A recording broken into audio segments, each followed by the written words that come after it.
Alors bonjour à tous, j'ai le plaisir aujourd'hui de recevoir Monsieur Antoine Wasserfallen. Avant qu'il se présente, je vais lui poser la question usuelle. Quels sont les 3 livres qu'il nous conseille pour augmenter notre savoir ou bien notre plaisir?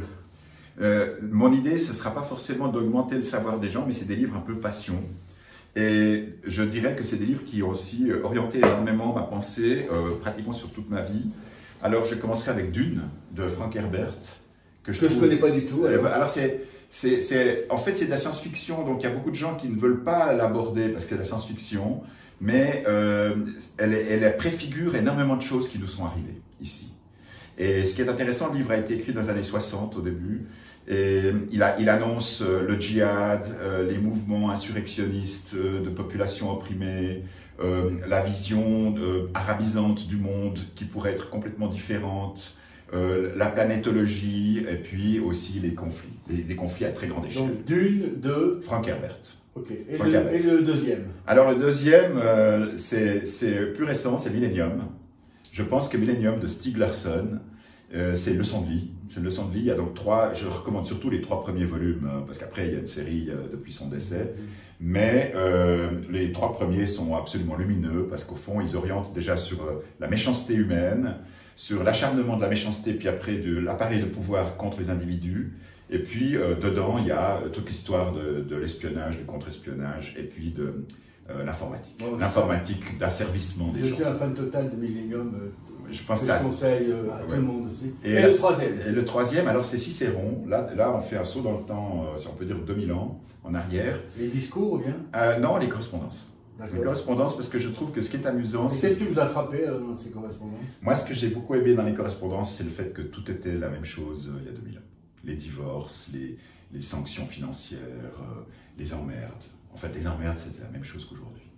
C'est absolument incroyable. Alors, qui êtes-vous, Antoine Wasserfallen? Peut-être de mes invités, vous êtes le moins connu, on va dire, ici en Valais. Je ne sais pas, publiquement. Oui, c'est vrai. Alors, il y a une émission que j'aime beaucoup, que je conseille à tout le monde de voir, c'est Thinkerview. Et on me pose la question en quelques mots, en quelques points. Décrivez-vous ce que vous avez fait et votre parcours. Non, a priori, je suis catalogué comme architecte parce que c'est un peu mon métier de base. Et puis, ça m'a donné quand même une vision très globalisante et interdisciplinaire, ce qui fait que je me retrouve actif dans des autres niveaux et dans des autres lieux et avec toutes sortes de gens. Donc, je suis un peu transversal. Alors, j'ai toujours travaillé dans l'action de terrain, parallèlement à une action d'enseignement. Et actuellement, c'est encore le cas. Donc, je suis encore sur le terrain pour des affaires immobilières, des choses comme ça que je fais pour le compte de tiers. Et puis, je suis actif dans l'enseignement dans des écoles privées ou des écoles étrangères, comme le Politecnico à Milano pour l'idée de la ville, comment on fait pour réparer la ville. Et puis à Genève, dans une école de business, en fait, pour des approches interdisciplinaires sur l'innovation. Alors, l'architecture, j'ai envie qu'on parle un petit moment de l'enseignement de l'architecture. On va dire qu'il y a des phases objectives et des phases subjectives. Est-ce que vous pourriez juste décrire rapidement quel est le cursus aujourd'hui au niveau des cours que doit suivre un architecte avant d'être diplômé? Je parle des cours techniques, etc. Donc, ce qui s'est passé, c'est qu'il y a eu en fait un effet de protection de la profession, avec notamment le droit de signature, pour conserver en fait un aspect notarial à la profession, on pourrait dire dans tous les pays occidentaux. Et aussi dans d'autres pays. J'ai aussi fonctionné en Inde, c'est la même chose. Alors, l'école est construite en fait par la corporation, c'est-à-dire toutes les corporations partout, elles ont eu une espèce de droit de regard sur l'éducation. Et puis elles ont construit un peu l'école pour expliquer pourquoi on préserve la signature et la nature, je répète, notariale de cet architecte. Et alors, partout, au fond, ça a été sur le formalisme. C'est-à-dire qu'en fait, on pense qu'un bon architecte, c'est un architecte qui peut formaliser un projet d'une façon un peu signature au sens des objets de luxe, des objets de design que les gens aiment bien, au niveau artistique. Et donc, on pense partout que l'architecte est un artiste, ce qui n'est pas faux d'ailleurs, puisqu'il est quand même reconnu comme un art majeur, mais qui doit être formé à l'art majeur pour pouvoir devenir quelqu'un intitulé par la société architecte et protégé. Ce qui fait que les écoles sont toutes en fait très orientées beaux-arts. Et donc tous ces cursus d'école, que ce soit les écoles intermédiaires comme les HES, puis en France les écoles supérieures, ou bien les écoles de haut niveau, comme on pourrait en avoir à Londres, ou au MIT, ou à Harvard, ou à l'EPFL, ou à Paris, ou à Barcelone, ou justement au Polytechnico de Milan, ou dans les écoles italiennes, en fait, on construit tout autour du projet. C'est-à-dire le projet, c'est la façon de réaliser, de dessiner, et puis d'exprimer un langage architectural. Le problème, c'est que quand on sort, on est complètement à poil. En fait, l'architecte, jeune architecte ou la jeune architecte qui sort avec cette formation, elle est totalement désarmée dans un monde qui est soumis aux contraintes politiques, financières, d'escroquerie, de contraintes, de malversation, de pollution, de destruction de l'environnement. Et donc, en fait, le langage qu'on a, en fait, imprimé dans le cerveau de la jeune ou du jeune architecte, il est complètement en décalage avec les contraintes du monde contemporain. Ça, c'est le regard que je lui porte. D'accord. Et donc, j'ai lu un pré-travail qui va un peu dans le sens que vous dites, qui m'a interpellé. C'est aussi une des raisons pour lesquelles vous êtes ici. L'aspect, on va dire, technique, on va dire mathématiques, physique, les matériaux et tout ça, c'est là aussi que vous mettez le projet. On dit que c'est très éloigné ensuite, on va dire, de ce à quoi il est confronté, c'est ce que vous avez expliqué tout à l'heure, et qu'il manquerait dans l'enseignement, dans la formation de l'architecte, une sorte de cursus, on va dire, interdisciplinaire. Est-ce que c'est juste de dire, par exemple, le droit, on voit le droit et l'architecture, c'est un de ces intersections, je ne sais pas comment on va appeler dans notre langage d'aujourd'hui, mais il y aurait beaucoup de ces domaines-là qui seraient non formés. En quelque sorte, les gens, on ne leur apprendrait pas à être cet architecte-là inscrit dans la cité. Est-ce que j'exagère ou bien pas? Alors ça, c'est la raison pour laquelle actuellement tous les masters ont été mis sur pied. C'est-à-dire qu'en fait, ces pauvres architectes, ils reviennent à l'école et puis on replâtre les déficiences de la formation de base à coup de master. Moi, je suis notamment un des fondateurs du master d'expertise immobilière où on inflige 400 à 600 heures de droit aux élèves architectes, mais en master. On le fait en économie aussi, et puis après on le fait encore en pathologie, où là, je dirais, on est même un peu plus perdu, et normalement, on devrait avoir les matériaux. Mais là, il y a encore eu des autres bouleversements au niveau mondial, malgré le fait que dans toutes les écoles, on a essayé de remettre l'interdisciplinarité au cœur du débat. En fait, on a beaucoup plus séparé les chapelles, et on les a aussi en plus fermées. Alors, il y a peut-être pas un reproche, mais on va dire une interrogation qui serait donnée par celui qui suit le cursus ordinaire EPFL, etc. Ça serait un manque de, je pose la question, de dialogue entre les formateurs enseignants. C'est-à-dire que leur vision du monde, leur vision personnelle, leur vision subjective, toujours probablement très enrichissante pour les élèves, ne se réunissent pas. Et puis certains disent « Ah, mais ces professeurs, ils devraient débattre devant nous de leur positionnement subjectif pour arriver à quelque chose de plus cohérent dans la formation ». Qu'est-ce que vous répondez à ça? Alors, votre dernière phrase, c'est en fait la clé. C'est exactement comme ça qu'on devrait faire. Par exemple, nous, à Milan, on a commencé par débattre pratiquement une dizaine d'années avant de lancer notre cursus Policemaker.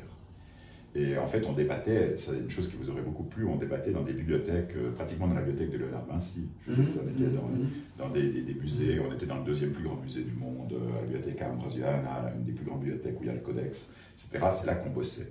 Et après, on a publié des textes ensemble, et ensuite, sur le regard interdisciplinaire, on a fondé une démarche de formation, qui, à mon avis, est encore même pas exemplaire. C'est même pas exemplaire ce qu'on a fait. Entre le corps professoral ou bien? Oui, en fait, disons, en fait, on a recréé un salon comme on aurait pu le faire au XVIIIe ou au XIXe siècle. Un salon architectural, ouais, enfin, de philosophie de la ville. Une philosophie de la ville avec, ça allait d'un psychiatre jusqu'à justement pratiquement un nonce apostolique. Enfin, c'était en fait le ministre de la Culture du Vatican, si on veut bien, qui était avec nous, notre ami, et qui était le conservateur de la bibliothèque Ambrosiana, donc c'était extrêmement important. Et en fait, on croisait les regards. On croisait les regards et on essayait d'échanger et de voir où on avait des plateformes possibles de collaboration. Mais alors, ce manque, on va dire, révélé ou indiqué par les étudiants extrêmement motivés dans ce que peut être l'architecture dans la cité, est-ce que c'est un constat qui est justifié, exagéré ou bien pas dans la formation actuelle? Bon, on dit toujours aussi que mai 68 a commencé dans les facultés des beaux-arts et justement en architecture, parce qu'en fait, normalement, les architectes étaient politisés. Ou étaient politisés, si on pourrait dire.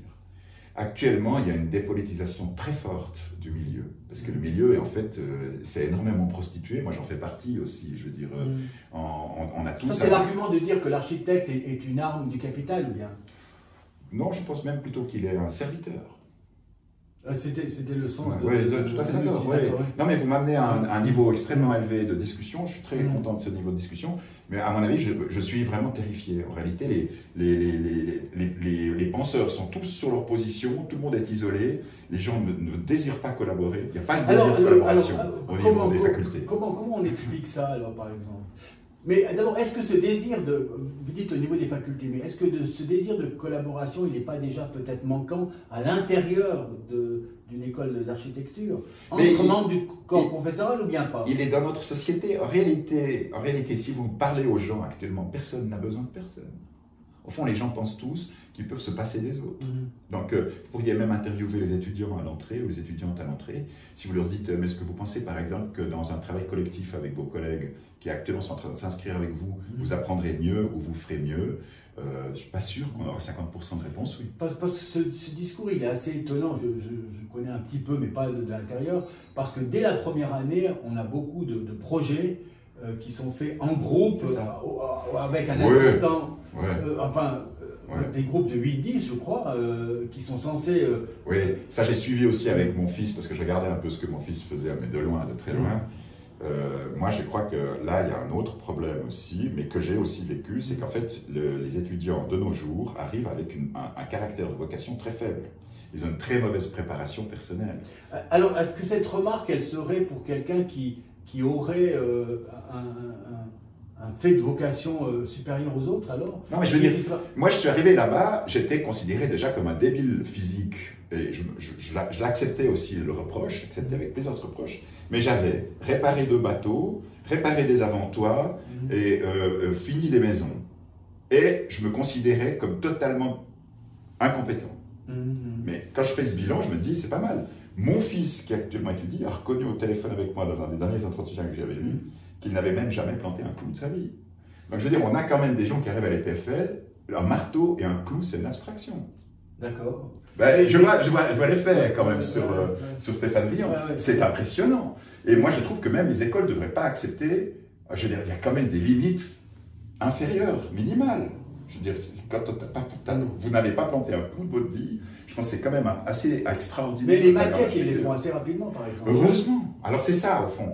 Mais alors évidemment, il y a une espèce d'intervalle extraordinaire parce que maintenant, de nos jours, ils travaillent avec des CNC et puis il faut piloter des machines pour arriver à déterminer et puis bientôt les imprimantes 3D. Ce qui fait qu'on pourrait probablement même avoir des architectes qui, au fond, n'auraient même pas planté un clou, même pendant leur cursus. Et puis alors, il y a peut-être un reproche qui semble venir en filigrane, c'est celui de l'impossibilité d'avoir accès aux derniers outils CAO, etc. Et qu'on devrait mettre à disposition de ça parce qu'il serait plus... Non, mais ça, je pense que ça, c'est une erreur aussi. C'est une erreur aussi parce que là, j'ai une vision très militariste. Je ne suis pas forcément ni militaire ni militariste, mais je pense que la guérilla est plus efficace que l'armée conventionnelle. Donc, ça, j'ai toujours pensé, depuis le début. Et puis, si on veut bien, l'armée suisse, même, passer le côté tangent. Et dans le cas de l'architecture, ça se Dans le cas de l'architecture, je vais vous dire, avec un iPhone, vous pouvez pratiquement faire autant qu'avec un super ordinateur. Parce que la réalité virtuelle, notamment, par exemple, moi, je milite... Le niveau d'accès au logiciel, par exemple. Mais ils sont tous gratuits. Et vous les avez en version bêta gratuit maintenant. Par exemple, vous pouvez avoir un logiciel comme Rhino, il intègre Rhino 8, qui est gratuit pour tous les usagers, pas seulement de Apple, mais aussi de toute l'informatique portable, et vous pouvez avoir sur une ardoise. Il vous offre une capacité qui est immense, en intégrant même le LIDAR, c'est-à-dire qu'en fait, vous pouvez même faire des images 3D, et vous pouvez faire de l'architecture virtuelle, tout gratuit, et en fait de façon plus performante que ce qui est actuellement implémenté dans les machines de l'EPFL. Je dirais que c'est l'EPFL qui est en retard sur le terrain de la guérilla. Je fais un déplacement, toujours dans ce sens-là. Quel est l'apport, je vais dire, de l'étude en sciences politiques, en économie politique, ou en sociologie, ou même en psychologie, dans le champ architectural? Alors, à l'époque, il était très important parce qu'en fait, le plus grand institut de sociologie de Suisse, il était à l'EPFL avec l'IREC, quand l'IREC existait. C'était un très grand... Et moi, j'ai été très reconnaissant du savoir que j'ai pu apprendre à l'époque. Et je dirais que mon EPFL des années fin des années 70, début 80 ou 80, était une EPFL très interdisciplinaire où celui qui avait la curiosité d'aller faire le marché en dehors des sentiers battus pouvait apprendre énormément. Ça a été mon cas. Alors c'est important. Apprendre quoi? C'est ça peut-être. Je pense que d'abord, comme étudiant, c'est extraordinaire de se concentrer sur des matières inutiles. Donc je pense que toutes les matières tangentes et inutiles sont les plus porteuses pour le futur. Parce qu'en fait, personne ne peut savoir ce qui va se passer dans les 10 ou 20 ans qui viennent. Et donc, très souvent, ce qui est inutile aujourd'hui devient très utile demain. Et ça a été exactement mon cas. Donc j'ai été, moi, écouter les paroles des sociologues, j'ai été au cours d'économie. Je peux vous dire que ce que j'ai appris, moi, en économie à l'EPFL, où on était bientôt plus que 4 sur une classe de pratiquement 100, donc on était 4%, tombé à 2% même à un moment, et ben c'est ce que j'utilise actuellement dans les caractères les plus pointus de mon métier actuel. Exemple? Mais par exemple, tout le financement des infrastructures, tout le financement de projets, tout le financement sur les rendements, toutes les erreurs de pertes financières dans des grands chantiers, tout ça, je l'ai appris à l'école. En fait, on avait par exemple Jean-Werner Hubert, c'était le directeur de l'Office fédéral. Comme il donnait son cours de 4 à 6 le vendredi, personne n'y allait parce que tout le monde voulait foutre le camp pour le week-end, ou faire autre chose, etc. On n'en étions plus que 2. Donc on était 2 personnes en face de la personne de Suisse qui avait les plus gros budgets de construction de Suisse. Jean-Werner Hubert nous expliquait qu'il avait soutenu la vente de 22 ascenseurs de Schindler à Pékin la semaine d'avant, des choses comme ça. Mais je peux vous dire, ça vous ouvre les yeux. Parce que vous dites, tiens, les Chinois achètent des ascenseurs Schindler, et où est-ce qu'ils les mettent? On va leur demander, alors ils pouvaient nous dire. Et bien tout ça, je peux vous dire, ça vous ouvre l'esprit. Et puis aujourd'hui, quand on me dit que Schindler vend ou ne vend pas en Chine, ben moi je repense, et puis j'ai une pensée qui s'est développée depuis 40 ans à ce sujet. C'est pas un entrefilet de journal que je découvre avant-hier. Ça s'inscrit aussi, je pense, quand on parle de vocation, dans une vocation aussi, une volonté de formation permanente. Voilà. Parce qu'on ne veut pas non plus étendre le champ, on va dire, scolaire indéfiniment, mais d'un autre côté, l'architecte, il doit être capable de se dire, moi, je vais indéfiniment m'améliorer. Le Corbusier disait, à 70 ans, Le Corbusier disait, près de sa mort, il a dit, je suis enfin un architecte. En fait, notamment dans l'architecture, c'est un métier où la maturation est très lente. Et en réalité, les architectes âgés en savent beaucoup plus que les jeunes. Alors, dans le champ du droit, il y a énormément de conflits éthiques, comme en médecine. Est-ce qu'il y a des conflits éthiques en architecture? Si vous pouvez citer l'un ou l'autre. Ça commence déjà dans le chantier, parce qu'au fond, quelles sont les prescriptions de sécurité que vous faites respecter? Et puis, jusqu'où êtes-vous d'accord d'aller pour faire que le chantier applique les prescriptions? Et je peux vous dire que, par exemple, moi... on est bien d'accord, quand on parle éthique, c'est des règles de conduite particulières, singulières, etc. Non, mais... c'est ça, non mais... Oui, vous savez, mais vous avez un ouvrier qui met sa vie en danger dans une opération à laquelle vous assistez visuellement. Que faites-vous? Eh bien, je peux vous dire qu'actuellement, à l'EPFL, c'est très rare que mais aussi dans les autres écoles d'architecture, c'est très rare qu'il y ait une formation sur l'arbitrage quand il y a un cas d'urgence. Et en fait, ça peut avoir des conséquences extrêmement graves, parce que quand il y a des morts, c'est 4 à 6 ans de procès derrière.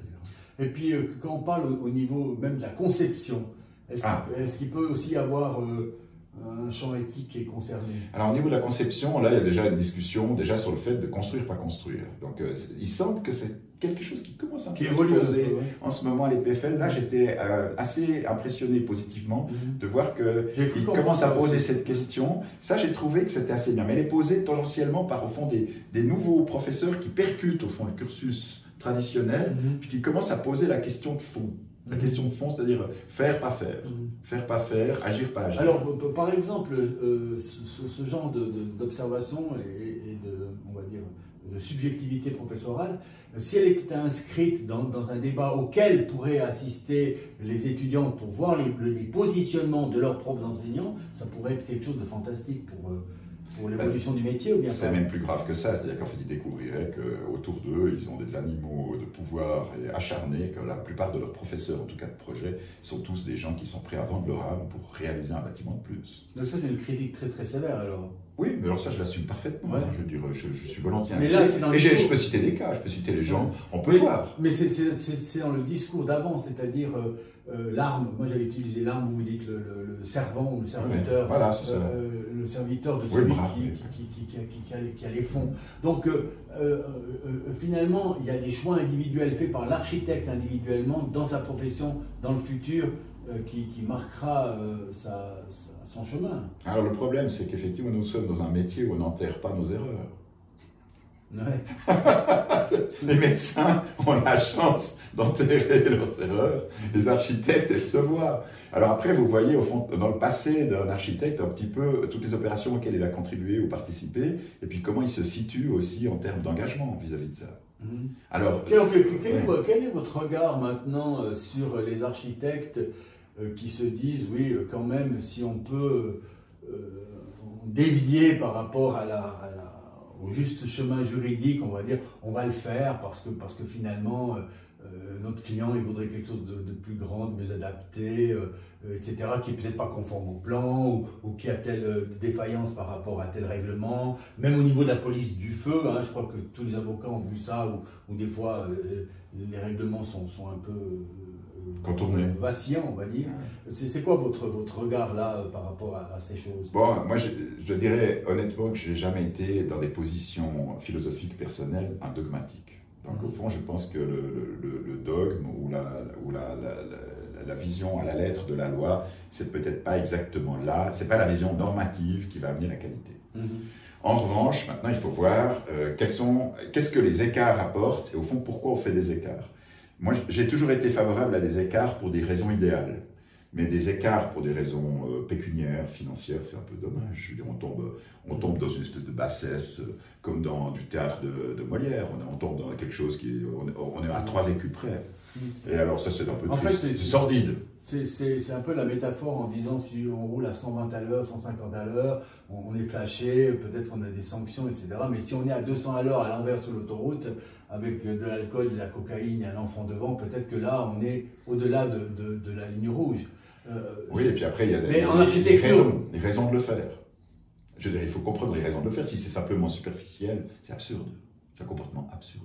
Et c'est là où Dune est intéressant, parce que dans Dune, il y a énormément de paraboles qui on pourrait presque dire bibliques, mais on pourrait dire qu'à un moment, il y a un passage dans Dune où le protagoniste principal, Muad'Dib ou le prince, etc., dit, au fond, vous vous comportez comme si vous étiez en train de vous noyer, dit-il à un convive dans un banquet, sauf que dans un lac où vous êtes en train de vous noyer et vous montez sur les épaules de quelqu'un, c'est normal, parce que vous allez mourir, mais dans une salle de banquet, c'est pas acceptable. Donc c'est le contexte qui révèle si le comportement est absurde. Et je dirais actuellement, on assiste à énormément de comportements absurdes, aussi par intérêt économique. Après, il faut voir... Le jugement, il vient même dans le regard des tiers. Tout à coup, on se rend compte que les gens, les protagonistes ont un comportement absurde. Donc il faut contester cette absurdité.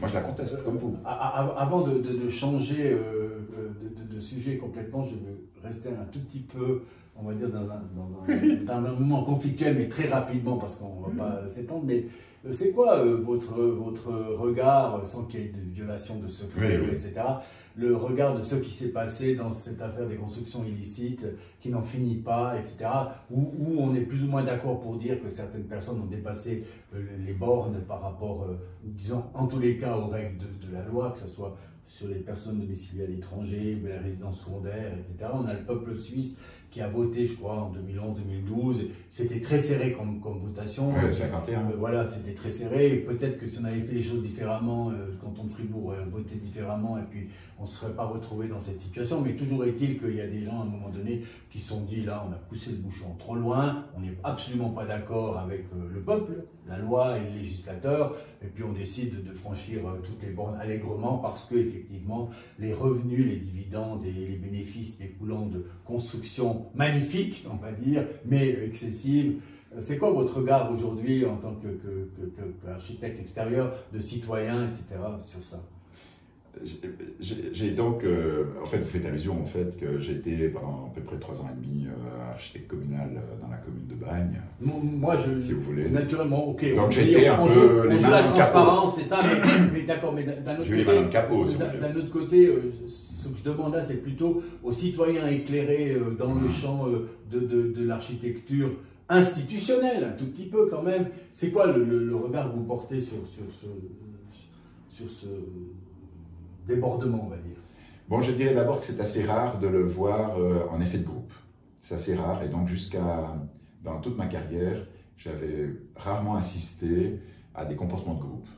Donc, je dirais que le comportement de groupe, dans ce cas de comportement limite ou même transgressif, on pourrait dire, je pense que c'est inquiétant. C'est inquiétant quand c'est un groupe. Quand c'est individuel, quand vous voyez un élément, un collègue ou une autre collègue qui agit de cette façon, puis vous comprenez que ça s'inscrit aussi dans une action individuelle vis-à-vis d'un client individuel, je dirais que tout le monde peut comprendre ça. Parce qu'on le fait même dans notre cadre familial, dans notre cadre amical, ça nous arrive dans les autres choses. Ouais, je veux dire, c'est marrant, j'ai une espèce d'indulgence pour ça. Je peux comprendre etc. À partir du moment où vous commencez à constater qu'il y a, comme un banc de poissons, il y a une espèce de fonctionnement, il y a un fonctionnement collectif sur ces opérations. Et puis derrière, ce que j'ai pu constater c'est travesti par un discours, on pourrait dire dichotomique, c'est-à-dire à double langage, mais surtout un discours de mensonge. Et puis que ce mensonge, tous les jours, ça devient pire. C'est-à-dire qu'en fait, le mensonge pèse toujours plus sur le discours. C'est-à-dire qu'en fait, à la fin, on se rend compte qu'on est dans un tissu de mensonges. Je dirais, là, ça devient absurde aussi. On rentre, là, je le dis à la française, on rentre dans un système qui devient complètement déficient à cause de l'effet collectif. Donc, là, je rejoins le principe de condamnation, si on veut bien, à la fin par nausée, par saturation, parce que ça atteint le haut de votre gorge et que vous ne pouvez plus avaler, vous avez atteint votre limite. Et c'est inacceptable. D'accord. On va complètement changer de sujet. Maintenant, vous êtes un observateur, on va dire, de la vie humaine, mondiale, etc. Et puis, c'est le point de raccrochement à une actualité tout à fait ponctuelle, où il y a un auteur assez connu, qui est également un chroniqueur dans certains journaux romans, Quentin Mouron, j'ai approfondi ça. Qui s'est inquiété, mais disons avec des termes pas super, enfin, sa position, c'est de dire, mais c'est incroyable, les écrivains qui doivent réfléchir, ils ne réfléchissent pas sur Gaza, ils ne réfléchissent pas sur le Soudan, ils ne réfléchissent pas sur les débats climatiques, c'est leur responsabilité. Pourquoi ils ne le font pas? Parce qu'ils sont trop cons, un langage un peu châtié comme ça. J'ai envie de vous dire, est-ce qu'on a le droit de ne pas s'exprimer sur des sujets? Je pense que chacun doit choisir son combat et son champ d'action. Après, c'est en fonction du champ d'action, là on ne peut plus fermer les yeux quand on a choisi au fond une trajectoire. Alors, j'ai pris ces 3 exemples, voilà. Ces 3 exemples quand même assez importants. Hein. On dit, mais le débat climatique aujourd'hui, c'est quelque chose de si important qu'on doit s'engager. Ce qui se passe sur les terres de Gaza avec Israël, c'est très important pour toute la planète. Et puis, naturellement, ce qui se passe au Soudan, c'est les exemples que lui a choisis, ont des effets planétaires qu'on ne peut pas exclure de sa propre subjectivité. Je pense que c'était ça le point de son discours, indépendamment des mots qu'il a choisis. Les 3 livres que je vous ai cités au début, en réalité, ils sont relatifs à ce genre de problématique. Parce que justement, dans le cas de Dune, c'était l'idée de dire que des hordes de pauvres types n'avaient pas voix au chapitre sur les conflits politiques et les conflits, les enjeux de pouvoir. Et donc, on se rend compte qu'on ne peut pas exclure des gens des enjeux de pouvoir. En fait, c'est des fois gommer, tout à coup vous dites je gomme cette partie de la population, ça peut être les femmes, ça peut être les homosexuels, ça peut être les Israélites, ça peut être les Blancs, ça peut être nous, ça peut être les hommes âgés. Vous ne pouvez pas dire tout à coup je vais exclure ce pan de la population parce que je pense qu'il n'a plus voix au chapitre sur tel enjeu. On se rend compte que en fait, c'est l'association de tous les enjeux et tous les points de vue qui enrichit les recherches de solutions. Mais qu'est-ce que vous répondez à la personne qui dit écoutez, c'est tellement complexe, par exemple, le truc du climat, où c'est tellement complexe ce qui se passe en terre d'Israël, etc., et en zone d'Afrique, c'est tellement complexe que je considère que ma petite personne, elle n'est pas à même de s'exprimer là-dessus et que j'accepte pas que quelqu'un me dise que je suis trop con si je me tais. Oui, ça c'est beaucoup plus difficile parce qu'effectivement, ça demande une éducation de base et c'est ce que je dis des fois même à des collègues dans des autres écoles. Je constate, par exemple, je voyais des collègues femmes qui me disaient « Ah, est-ce que tu vas à la conférence du président de Nestlé ?» J'ai dit « Vous savez, moi je serai femme et vous, je me documenterai un peu avant pour savoir ce que Nestlé a fait des femmes. » D'ailleurs, l'index en a parlé aussi. Et puis je vois des grands yeux. Puis tout à coup, je dis « Mais au fond, c'est vrai, vous n'êtes pas politisé. » Je dis « En fait, vous pouvez traverser l'existence sans être politisé. Vous pouvez aller à la Migros. Si vous n'êtes pas politisé, vous allez à la Migros, vous achetez des oranges. Est-ce qu'elles viennent d'Espagne? Est-ce qu'elles viennent... À l'époque, elles venaient d'Israël. Je veux dire, acheter une orange, il y a un acte politique aussi. Tous nos produits ont une présence. Donc, en fait, les gens doivent s'impliquer. Après, maintenant, est-ce que les écrivains doivent s'impliquer plus que les autres? Ça, c'est une bonne question. Parce que l'idée derrière, c'est de se dire, on est dans des domaines où on devrait réfléchir plus que d'autres, voilà, par la fonction, philosophes, historiens, journalistes, allez, disons le gros mot, les intellectuels, et que se taire, ça devient un acte de complicité envers qui, je ne sais pas, mais envers quelqu'un. Non, mais ce qui s'est passé en Israël, c'est un piège total. C'est-à-dire qu'en fait, tout le monde est pris dans ce piège, parce qu'en fait, quel que soit le point de vue que vous prenez, et quelle que soit l'approche que vous avez, vous êtes pris dans ce piège, parce que de tous les côtés, il y a du mal et des mauvaises influences. Donc c'est extrêmement difficile, en fait, de se départir et puis de proposer une attitude. D'ailleurs, actuellement, il n'y a pratiquement personne qui propose quelque chose de faisable. En fait, on se rend compte, je ne parle même plus au haut niveau, mais on se rend compte à des petits niveaux, autour d'une table de bistrot, etc. Si par malheur, quelqu'un ça clive, enfin c'est au-delà du clivage.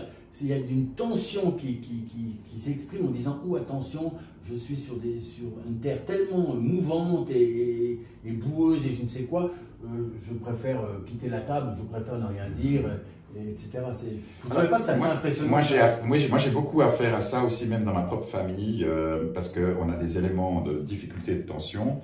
Et je me retrouve très souvent face à des membres de ma famille qui me disent qu'ils sont neutres. Au fond, cette idée de la neutralité, au fond, vous pourriez avoir une espèce de neutralité inviolable, comme une vestale.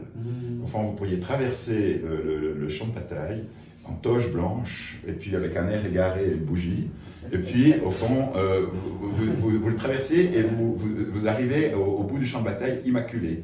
Et au fond, vous seriez la seule personne pure, au fond, en présence de ce... Et je pense que c'est faux. Bon, Sartre, il dit qu'on est responsable de tout. Voilà. Hein. Il dit exactement le contraire de ça. Hein. C'est-à-dire qu'on doit aller dans la boue et puis on doit prendre ses responsabilités. Ça, c'était la vision effectivement des communistes. D'ailleurs, c'est revenu, je crois, il me semble même que vous avez fait une allusion, il y a quand même aussi tout ce problème des assassinats politiques, et puis des pogroms, et puis des guerres, quoi, je veux dire. Donc on voit quand même que Lénine, Trotsky, moi j'ai une certaine estime pour Trotsky, d'ailleurs j'ai été qualifié souvent de trotskiste, je ne pense pas que je sois réellement un trotskiste, mais Trotsky lui-même, dans son action militaire, c'est quand même... il y a des morts, hein. Il y en a des milliers, pour ne pas dire des millions. Et donc c'est pour ça que Cicéron devient intéressant. Cicéron, vous comprenez, tout à coup il est envoyé en mission par le Sénat, après avoir sauvé Rome dans les autres difficultés. Eh bien, par exemple, en Syrie, il réduit des villes entières en esclavage. Mais c'est une note de pied de page dans le livre. Mais c'est quand même assez intéressant de se rendre compte que pendant qu'il a ses problèmes de divorce avec une de ses ex-femmes et qu'il ne sait plus comment il va verser le reste d'une pension ou dissoudre un bénéfice d'union conjugale en millions de sesterces, au même moment, il est en train de réduire en esclavage une ville entière parce qu'elle a énervé le peuple romain et que même son armée, à un moment, ils en ont eu marre. Et on pense que c'est genre aux alentours de 15 000 à 20 000 personnes qui tout à coup sont réduites et puis partent. Alors maintenant, est-ce que Cicéron les mains propres ou les mains sales? Nous, on a passé une partie de notre vie dans le XXe siècle, une partie dans le XXIe, et en caricaturant, je dis qu'on a vécu ce passage de ce qui était une sorte de liberté d'expression extensive. J'ai pris hier devant un juge l'exemple de Serge Gainsbourg avec Whitney Houston, où il a été d'une grossièreté sans nom, et même sa fille disait aujourd'hui que si ces actes avaient été commis aujourd'hui, probablement que son destin aurait été différent. Et puis cette liberté, on va dire, défaillance dans la liberté d'expression qui fait qu'on n'ose plus rien dire, qui est celui du siècle dans lequel on vit maintenant, qui est exactement à l'opposé de ça. Et puis j'ai envie de dire qu'on est dans nos autres extrémités, qu'on n'arrive plus maintenant à s'exprimer, même par des mots très simples. Quel est votre regard sur cette... Je pense que celui qui parle de l'éléphant dans la pièce est déjà mal parti. Donc moi, malheureusement, j'ai cette franchise parfois. Donc tout à coup, vous désignez le problème, ou vous désignez, pas forcément même le coupable, mais vous commencez à parler du problème en le qualifiant. C'est quoi? C'est le syndrome du mauvais messager ou bien? Oui, c'est ça. On préfère bientôt ne plus entendre le message. Et c'est la raison pour laquelle il semble que... C'est pour ça d'ailleurs que... Je continue juste pour donner un exemple extraordinaire. Vous avez Hillary Clinton, elle est invitée en 2011, je crois que c'était en 2011 à peu près, à l'ONU à Genève. Tout le monde se réjouissait de voir ce que la secrétaire d'État Hillary Clinton allait dire à l'ONU à Genève.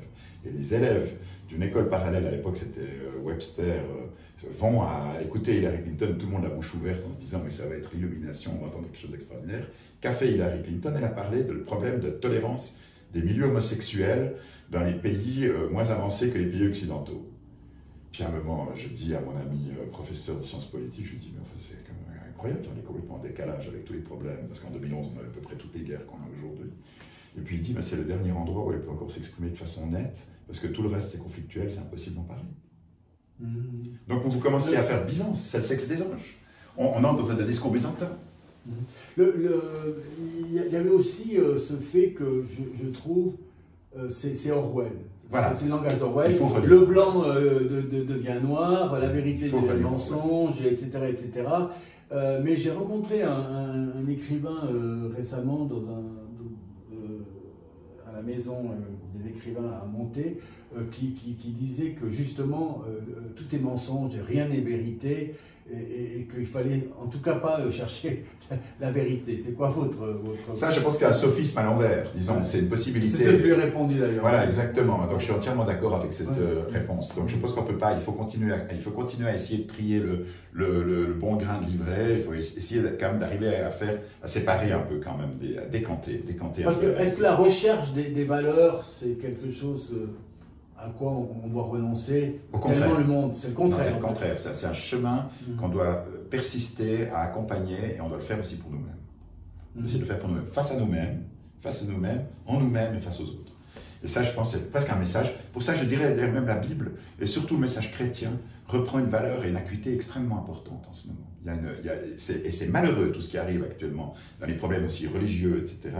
Parce qu'en ce moment, on est en train de faire l'amalgame entre la religion, le contenu du discours de la religion, et au fond, les écarts des serviteurs ou des... Alors, je voulais aborder ça, mais avant d'aborder, je vais représenter ce livre. On va dire c'est une camusienne, hein, c'est Marie-Christine Horn, Sans raison. Je le recommande et c'est vraiment un petit livre magnifique. J'ai eu un grand plaisir à lire, que j'ai déjà présenté ici, mais j'ose le refaire parce qu'elle mérite que vous arrêtiez auprès de votre libraire la plus proche pour le commander et l'acheter. Alors oui, je voulais également aborder un autre fait d'actualité. D'ailleurs, c'est... un des aspects abordés aujourd'hui en première page du Nouvelliste, c'est ce regard, on va dire, qu'on doit avoir par rapport à l'Église et à son prétendu vœu de transparence actuel. Comment vous observez ça? Moi, je rejoins quand même un peu une partie des résistances de l'Église, en reconnaissant qu'on a des écarts qui sont effrayants. Quoi. Je veux dire, on est face à des cas qui sont vraiment plus que dérangeants, c'est heurtant. Mais en revanche, il faut voir aussi qu'on a toute une frange de la société de reproches. Ça peut être des professeurs d'université, ça peut être des femmes professeurs d'université, ça peut être justement des sociologues, ça peut être des gens comme ça qui se sont jetés là-dessus en pâture pour en fait utiliser ces orions pour infliger encore plus de blessures, mettre du sel sur les plaies dans cette discussion. Et je recommande aux personnes qui suivent l'index ou qui suivent nos discussions de regarder aussi les publications des accusatrices ou des accusateurs, parce que on tombe dans un subjectivisme qui devient très très fort actuellement. On n'est plus du tout dans une approche factuelle, scientifique, et on pourrait dire fondée sur l'évidence. Il y a quelque chose qui m'a assez impressionné à titre personnel, c'est la visite d'un homme qui va encore rester anonyme, qui a été une personne violée à une seule occasion. À une seule occasion, il le dit clairement par un prêtre, et puis et lui, il dit ça a bousillé sa vie. Donc il a notre âge, peut-être un peu plus âgé, enfin. Et il a vécu ça depuis l'âge de 7 ans, ça lui arrive à 7 ans. Il n'a jamais passé par-dessus. Et il le dit bien, il lui dit c'est une fois, mais ça a complètement changé ma vie. Et puis, alors il ne supporte pas certaines excuses qui apparaissent sur les réseaux sociaux, de certains contradicteurs qui essayent d'atténuer, etc. Et puis, il dit 3 choses qui m'ont assez interpellé. La première, il dit, mais je veux que les noms de ces prêtres soient apparents, soient publiés. Aujourd'hui, il y a une petite en tête du Nouvelliste qui dit attention, il y a un droit à l'oubli, surtout pour des morts, et il n'y a donc pas de nécessité à ce qu'on donne les noms de ces gens. Dans le même temps, ces mêmes personnes disent on fait une enquête, il faut que vous vous annonciez. Moi, je soutiens que la position consistante à nommer pourrait également attirer les gens qu'on veut attirer par l'anonymat. C'est quoi votre position par rapport à ça? Donc, cette personne-là, victime, dit « Je veux qu'il soit nommé parce que c'est une partie de ma réparation ». À titre personnel, mes convictions, c'est que quand une personne ne peut plus se défendre, ça devient très difficile de continuer à l'accabler. Donc, particulièrement un mort, on ne sait pas très bien qui défend les morts. Et là, moi, j'ai une position un peu plus tranchée aussi. Je pense que ce n'est pas forcément un droit à l'oubli, mais c'est le fait qu'il n'y a plus de tribunal possible. D'accord. Et si les personnes sont vivantes et ont été exclues du clergé par décision pontificale ou ecclésiale ou l'évêque, je ne sais pas. Est-ce qu'il faut adopter également ce point de vue? Non, là, je pense qu'on peut commencer à... Mais on ne devrait pas tomber dans ce qu'on appelait en Chine le Dazibao, ou dans Orwell, c'est aussi la liste des suspects usuels. Après, ils vont même dans un café où ils sont tous... Enfin, les parias sont réunis, etc. Donc le problème, c'est de la mise à banc. Il faudrait le faire dans une construction du pardon. Ok, disons plutôt non, on va dire que... Oui, plutôt non. Le deuxième point... Les Africains du Sud sont revenus là-dessus, les Algériens un petit peu aussi. Dans le cas des Africains du Sud, ils ont créé des happenings dans les tribunaux où victimes et criminels se sont retrouvés, même parfois pour mimer exactement au fond comment l'agression avait eu lieu, puis ensuite trouver un consensus cas par cas sur comment ils allaient vivre en société, dans le vivre ensemble. Ouais, ça c'est le processus Mandela, etc. Voilà, c'est quand même admirable. C'est admirable, oui. Il y a d'ailleurs des victimes qui ont eu des discours, on se demande comment ils ont eu la force d'être exemplaires jusqu'à ce point-là. Moi, je n'ai pas bien analysé tout ça, mais je pense que Mandela a tracé une voie qui est très prometteuse. Ouais. Et l'Église pourrait peut-être essayer de s'inscrire dans quelque chose comme ça. Le deuxième point, et je crois que c'est la raison pour laquelle il m'a approché, j'ai dit que la réparation qui est impossible, la seule réparation qu'on peut envisager, parce que l'Église a failli dans son ensemble, ça serait une réparation financière. Et je crois qu'il y a eu des processus pour dire, selon les cas, allez, on va jusqu'à 20 000 ou 5 000 ou 10 000. Et lui, il dit, le processus, ça devrait être un processus égalitaire et avec des sommes sensiblement supérieures. Et c'est un acte de réparation à ce moment-là de l'Église. On est en train de réaliser quand même que la fortune du Vatican et de l'Église, elle est peut-être encore plus importante qu'on croit. Je ne crois pas que, par exemple, vous avez des sociétés, il y a une société du Vatican ici en Suisse qui est très active, qui s'appelle Prossimo et qui a été sous enquête même du pape. Vous pouvez vous documenter là-dessus et vous verrez que le patrimoine en Suisse et les investissements en Suisse sont extrêmement importants. Donc il pourrait faire des efforts un peu plus significatifs. Il y a les moyens. Et puis de l'autre côté, étant moi-même aussi très grand amateur d'art, je dirais aussi quand même, sans vouloir prétendre à aliéner, Je pense que la fortune du Vatican aussi, sous l'angle culturel et artistique, elle est plus que colossale, elle est monumentale. Puis alors, le troisième point de réparation qui me fait un peu sourire, mais en fait, les organes de l'Église actuelle, ceux qui essayent de sortir de cet embourbement, qui sont responsables, on va dire, en tant que représentants des structures ecclésiales, alors ces victimes, certaines d'entre elles en tout cas disent, eh bien ces gens-là, ils doivent venir, par exemple, ils devraient être en face de moi et puis répondre à mes questions, parce que leur embarras et ce positionnement, on va dire, à fleur de peau par rapport à la situation, ça crée quand même une réparation, parce que la victime, entendant, on va dire, un discours qui sera branlant, tellement c'est grave ce qui vient arriver, ça a un effet réparateur sur son âme, et puis ce qu'a pu être son destin à cause, non pas de celui qui serait en face de moi, mais des représentants prêtres ou curés ou abbés qui auraient commis ces actes. Bon, ça c'est une question, vous voyez, est-ce que de voir pleurer le directeur de TEPCO ou le président de TEPCO après le tsunami et puis la catastrophe de Fukushima, est-ce que ça a un effet vraiment consolateur? Je veux dire, est-ce que voir pleurer c'est plutôt dans la reconnaissance par les organes de l'institution de ce qui s'est passé. Parce que, oui. par exemple aujourd'hui, ben, j'ai fait mon dernier commentaire là-dessus. On dit, voilà, c'était un discours de maladresse de la part de l'Église dans la reconnaissance des victimes. Et moi, je soutiens, non, ce n'était pas de la maladresse, c'était un acte vraiment affirmé de tenter d'occulter, cacher, voilà. de rendre quand même opaque voilà. le phénomène. On ne peut pas dire que les ecclésiastiques qui sont éduqués, formés, lettrés, etc., ils ont eu dans leur discours des actes de maladresse communicationnelle. Pour moi, ça, c'est un déni supplémentaire qui est ressenti comme tel par ceux qui ont été sous le joug. Vous savez, j'ai eu des expériences avec des hautes autorités catholiques, pas nombreuses, mais donc je vous mentionnais celle de la création en fond de ce salon, et puis ensuite de système d'enseignement. Mais j'ai travaillé aussi, j'ai eu la chance de travailler par exemple au Liban pour l'archevêque et même pratiquement le cardinal.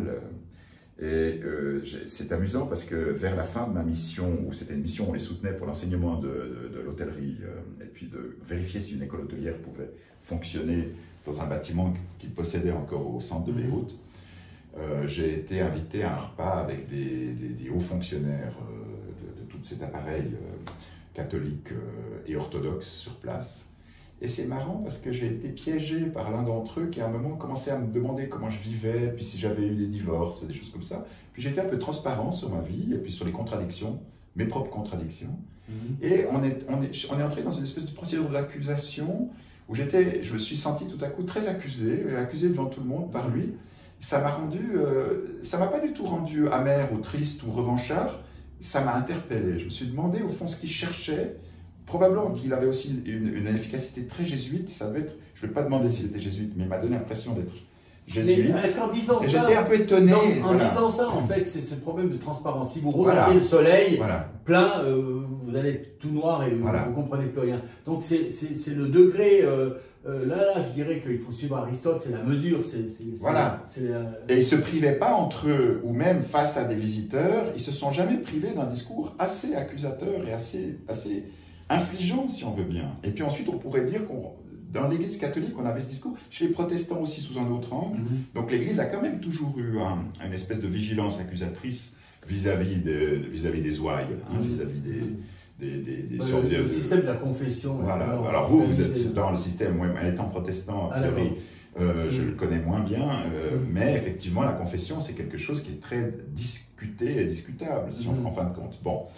Alors, et puis il y a une implication du confesseur. Je veux dire, on se rend bien compte que le confesseur joue un rôle extrêmement important aussi vis-à-vis de rois ou vis-à-vis de princesses, etc. Enfin, donc, alors on voit quand même que sous certaines formes, il ne se gêne pas. Le discours n'est pas mesuré.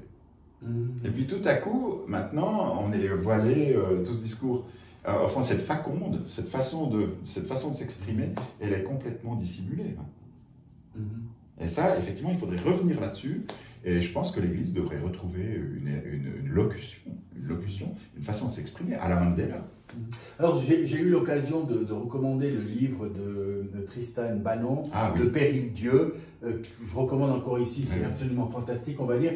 C'est le rôle de la Torah, de la Bible, du Coran, dans l'abaissement et l'état de servitude et d'asservissement de la femme. Alors ça c'est les religions judéo-chrétiennes, mais c'est aussi par sa fonction de fécondité et de reproduction en fait.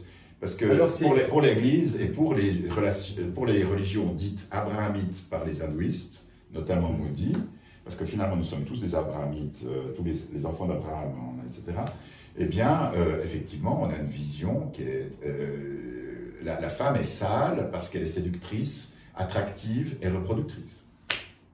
Et alors, ce qui est impressionnant, c'est qu'elle traverse ces trois religions pour dire comment ces trois religions, les trois, de manière séparée, etc., avec prétendument, je ne sais pas si c'est le même Dieu ou des dieux différents, et c'est justement la fonction de reproduction et la fonction de maîtrise du capital de la terre. C'est pour ça qu'il faut lire, selon moi, Emmanuel Todd, que vous référencez aussi parfois dans les publications. Je pense qu'Emmanuel Todd est très intéressant avec ses analyses de la patrilinéarité, la matrilinéarité et au fond de la cellule familiale. Parce qu'au fond, il faut savoir comment la cellule familiale est fondée dans tous les pays du monde et tous les peuples du monde. Et tout à coup, ça parle. C'est en train de parler. On voit qu'une société, elle parle sur les processus successoraux, sur les partages de patrimoine, sur les décisions, sur des choses comme ça. Et on commence à se rendre compte de l'emprise d'un genre sur l'autre.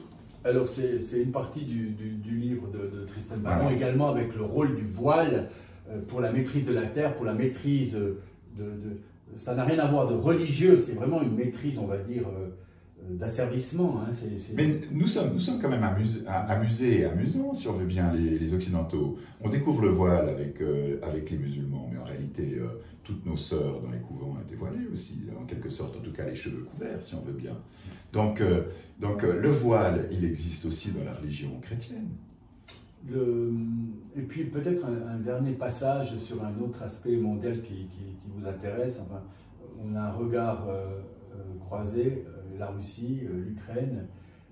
Est-ce que nous, Suisses, le pays en tant que tel, peut-être institution, les citoyens, on a un regard à apporter là-bas, où on a, pour parler de neutralité comme vous l'avez fait avant, on reste bien à l'écart de tout ça. Puis, imaginez-vous, nous, dans l'école où je suis à Genève, on a à la fois des étudiants ukrainiens et des étudiants russes. Donc on a réussi à maintenir un contact et puis une communication. Et puis on a effectivement, on est des fois un peu tangent dans certains débats sur certaines choses.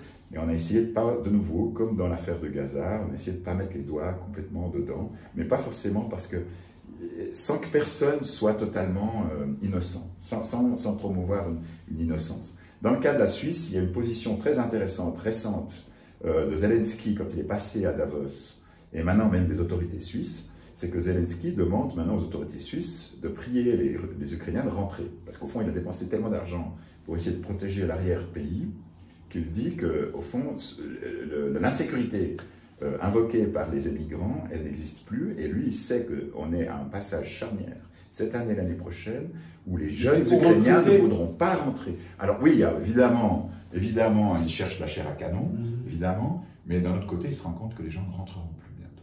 Parce on sait qu'au bout de 3-4 ans d'occidentalisation ou d'émigration dans un autre pays, un émigrant ne retourne plus sur ses pas. Et donc on est à un moment très critique. Et puis, Keller-Souter, notre conseillère fédérale, Catherine Keller-Souter, dit,